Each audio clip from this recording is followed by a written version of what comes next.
Halo Bu, perkenalkan kami dari kelompok 6 ingin menjelaskan hubungan KC dengan KP. Pertama-tama kami ingin memperkenalkan diri kami masing-masing. Nama saya Viko Jeremy Aloo, saya dari kelas 11 IPA 2 dan rekan saya. Siap, nama saya Memang Tobing, saya dari kelas 11 MIPA 2. Saya Stephen Prananging dari 11 MIA 2. Saya Yudha Saragi dari kelas 11 MIA 2. Saya Wira Perdana Sibarani dari kelas 11 MIPA 2. Selanjutnya, kami akan mempresentasikan secara satu persatu. Ini dia.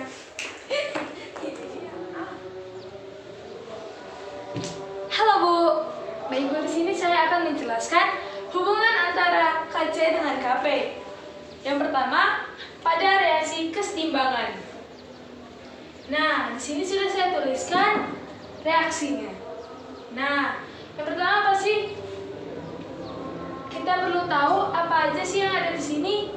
Nah, jadi di sini itu ada koefisien, terus juga ada produk, ada juga reaktan dan juga ada kesetimbangan. Nah, di sini yang mana sih koefisien itu? Nah, koefisien itu adalah P, Q, R dan juga S. Nah, yang kedua, yang mana sih reaktan? Nah, reaktan itu selalu berada di sebelah kiri. Nah, jadi udah tahu dong yang mana reaktannya.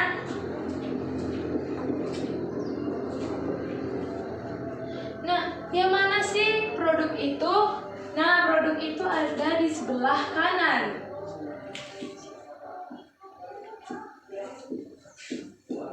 Nah, apa sih arti tanda panah yang ada dua ini? Nah, artinya adalah setimbang. Maka dapat kita simpulkan di sini, reaktan setimbang dengan produk. Nah, dari hasil reaksi ini dapat kita buat KC-nya. Apa sih KC? KC adalah tetapan kesetimbangan konsentrasi. Nah, di sini dapat kita tuliskan persamaan dari KC. Nah, persamaan dari KC yang di atas itu adalah produk dan yang di bawah itu adalah reaktan. Nah, di sini reaktan dengan produk itu selalu dipangkatkan dengan koefisiennya. Nah, jadi dapat kita tulis, yang pertama kan tadi produk yang di atas kan, jadi kita dapat menulis C dipangkatkan dengan R dikalikan dengan D dipangkatkan dengan S.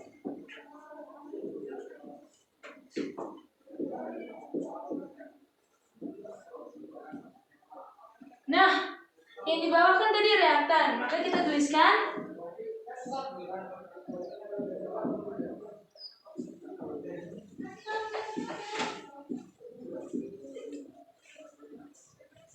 nah, ini dia hasil persamaannya.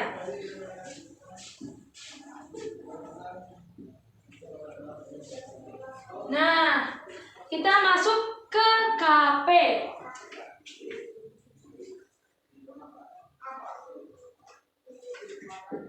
KP ialah tetapan kesetimbangan tekanan. Jadi dapat kita tuliskan juga sama seperti KC, tetapi dia ditambahkan dengan P. Yang berarti P itu adalah tekanan.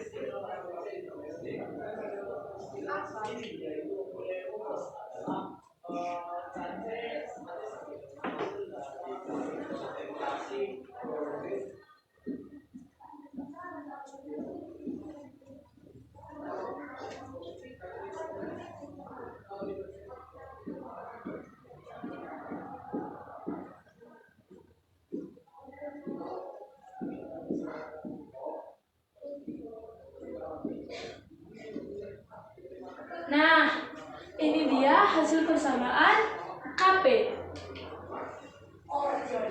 Maka, dari sini muncullah satu pertanyaan. Bagaimana sih hubungan antara KC dengan KP? Nah, maka untuk mencari hubungan antara dengan KP, kita menggunakan persamaan gas ideal. Baik Bu, jadi di sini kita akan menggunakan persamaan gas ideal.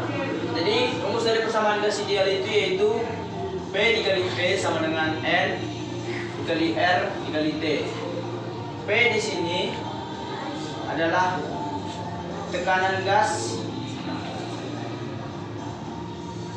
dalam bentuk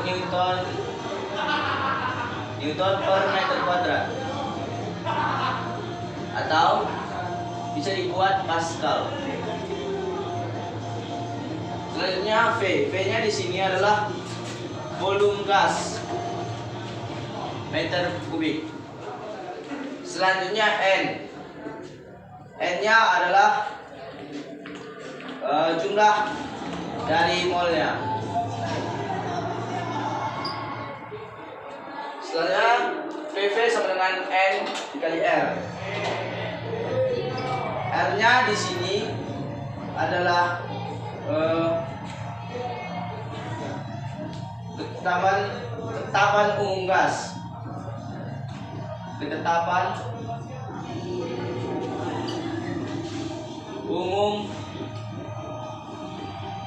umum gas. Biasanya ketetapan umum gasnya ini adalah 8,31 Joule per mol konstanta, atau sama dengan 0,08 atau sama dengan 0,082 liter ATM per mol konstanta.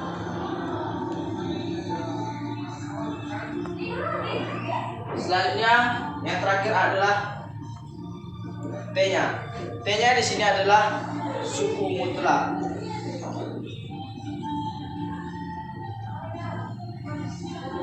Baik Bu. Selanjutnya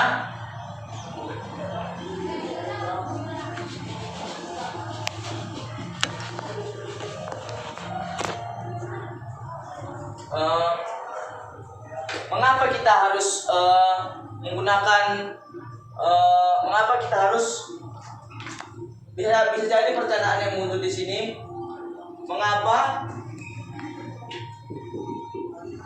kita harus menggunakan persamaan gas ideal? Kenapa tidak menggunakan persamaan yang lain? Karena di persamaan gas ideal ini, karena di dalam KP ini berlaku untuk yang fasenya gas saja. Dalam KP berlaku untuk yang fasenya gas saja, maka kita menggunakan persamaan gas ideal, yaitu P sama dengan nRT. Jika kita ingin menghitung volumenya, ketika kita ingin menghitung tekanan, maka volumenya kita pindah ke kanan. Maka persamaannya terbentuk. Persamaan yang terbentuk itu dari P dikali V sama dengan N dikali R dikali T. Ini menjadi P sama dengan N per V dikali R dikali T. Setelah P sama dengan N per V dikali R dikali T, N per V ini sama dengan molaritas.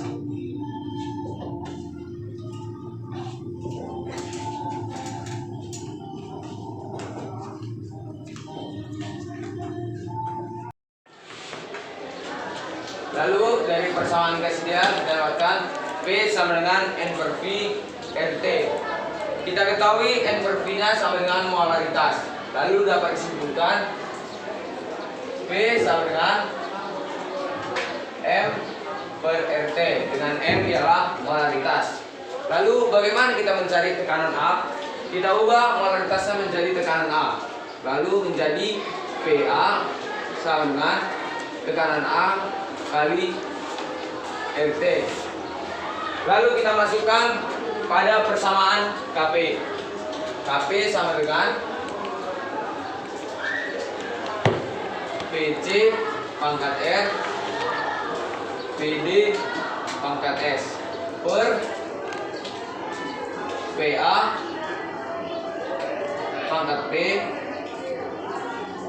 PB pangkat Q. Lalu Bu, dari sini dapat kita turunkan menjadi KP sama dengan konsentrasi CRT pangkat 2, konsentrasi D RT pangkat R, lalu pangkat S dibagi menjadi konsentrasi A RT pangkat B, lalu konsentrasi B RT pangkat Q. Lalu dapat kita pisahkan menjadi KP sama dengan C pangkat R D pangkat S per konsentrasi A pangkat P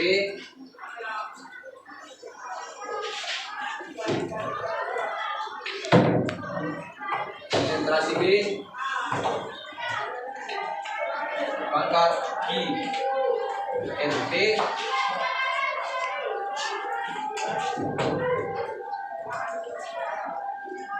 R tambah S kurang P tambah Q. Lalu Bu, dari persamaan ini dapat kita setarakan menjadi KC sama dengan C pangkat R D pangkat S per, lalu ke konsentrasi A pangkat P, konsentrasi B pangkat Q. Maka dari persamaan ini dan ini didapat persamaan KP sama dengan KC dikali RT pangkat delta N, di mana delta N ini merupakan koefisien gas dari kanan yaitu R ditambah S dikurang koefisien gas kiri yaitu P ditambah Q.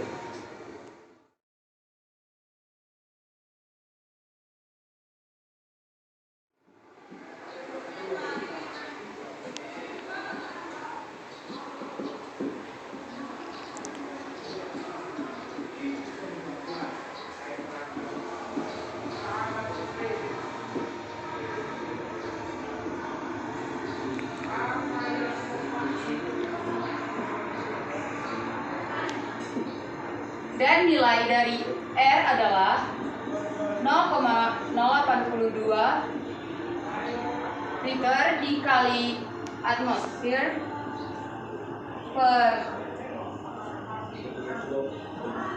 per mol dikali Kelvin, di mana 0,082 merupakan tetapan gas.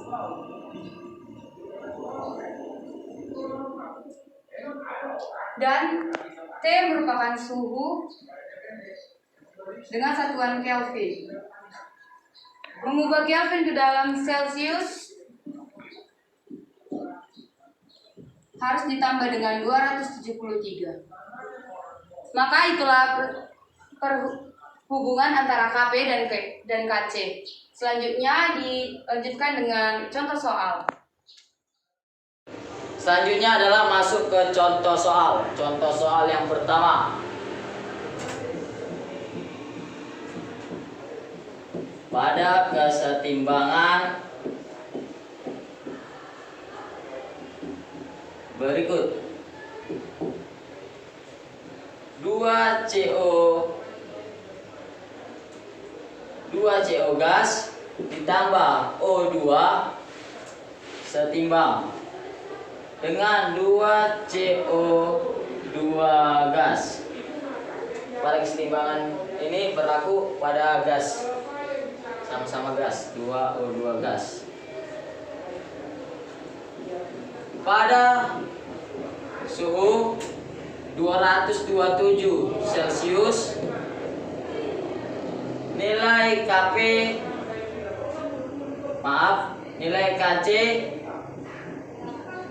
pada saat itu adalah 2,24 kali 10 pangkat 22. Pertanyaannya, tentukanlah nilai KP. Langsung kita jawab. Pada soal ini dapat kita gunakan rumus hubungan KC dengan KP. Kita tulis KP sama dengan KC dikali RT pangkat delta N. Baik, KP sama dengan KC kali RT pangkat delta N. Di sini yang diketahui adalah KC. KC sudah diketahui, dan R-nya adalah tetapan gas yang bernilai 0,082 dan T-nya adalah suhu 1227 Celcius. Di sini suhunya belum dengan satuan Kelvin, maka kita ubah dulu pertama satuan Kelvin. Bagaimana? Yaitu Celcius ditambah 273. Celsiusnya berapa tadi? Derajat Celcius 1227 ditambah 273 yang bernilai 1500 Kelvin. Sudah dapat T-nya. Apa lagi yang belum dapat? Yaitu delta N. Delta N adalah koefisien gas sebelah kanan dikurang koefisien sebelah kiri. Gimana itu? Kita tuliskan delta N sama dengan koefisien sebelah kanan. Koefisiennya berapa? Dari 2CO2. Inilah dia namanya koefisien. Koefisien 2, berarti 2 dikurang berapa koefisien sebelah kiri? Di sini 2, di sini 1, di sini 1, sama aja, dan 1 itu tidak ditulis. Berarti 2 ditambah 1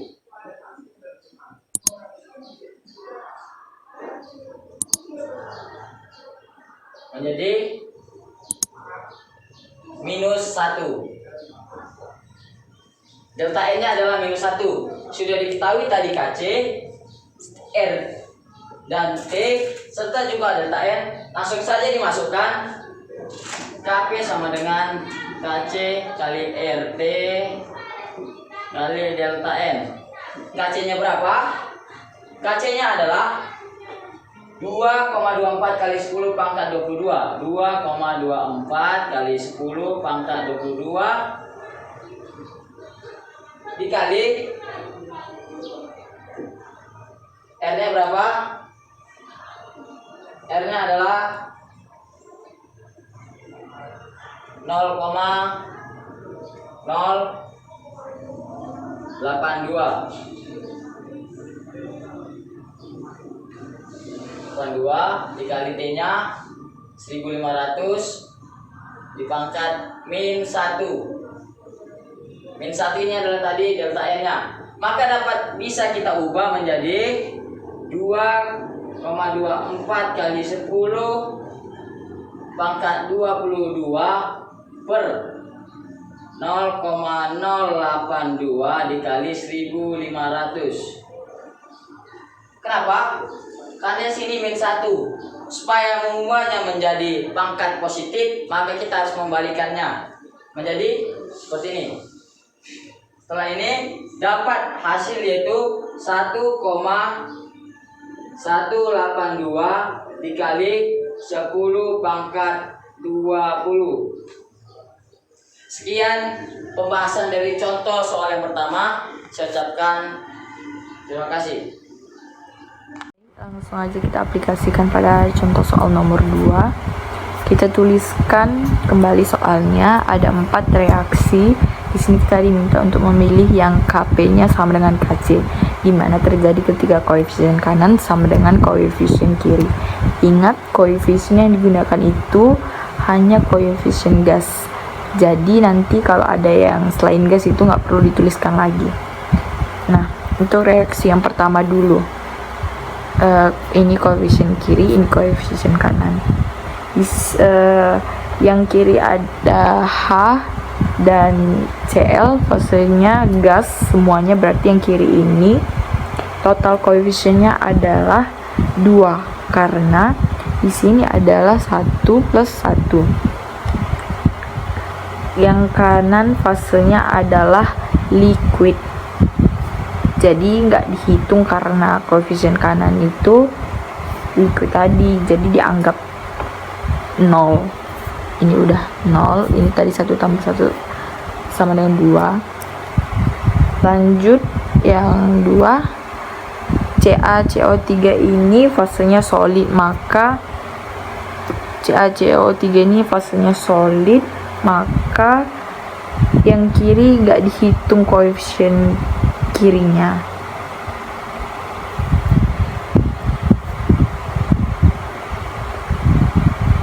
Yang kanan ada solid, ada gas. Yang dihitung hanya gas di sini. Koefisiennya cuma 1, maka di kanan itu 1. Untuk reaksi 1 dan 2 ini koefisiennya berbeda, nanti KC sama dengan KP-nya itu pasti nggak sama. Kalau yang nomor 3 ini koefisien kiri yang 2NH3 ini koefisiennya adalah 2.